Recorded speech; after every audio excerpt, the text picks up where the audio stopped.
السلام علیکم ورحمۃ اللہ وبرکاتہ۔ ناظرین و سامعین، آج 20 نومبر ہے۔ آج آل انڈیا مسلم پرسنل لا بورڈ کا 27واں اجلاس عام شروع ہو چکا ہے۔ یہ اجلاس عام آج صبح 10 بجے شروع ہوا اور کل اتوار کی شام تک جاری رہے گا۔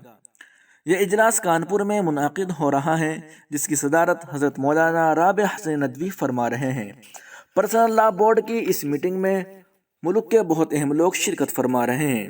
ناظرین و سامعین، آج ہم آپ کو ایک بہت بڑی خوشخبری سنانے جا رہے ہیں کہ قائد ملت اسلامیہ ہند، جانشین شیخ الاسلام، امیر الہند جمعیت علماء ہند کے صدر باوقار، ازہر ہند دارالعلوم دیوبند کے صدر المدرسین حضرت مولانا سید ارشد مدنی صاحب مدظ اللہ العالی کو آل انڈیا مسلم پرسنل لا بورڈ کے نائب صدر منتخب کر لیا گیا ہے۔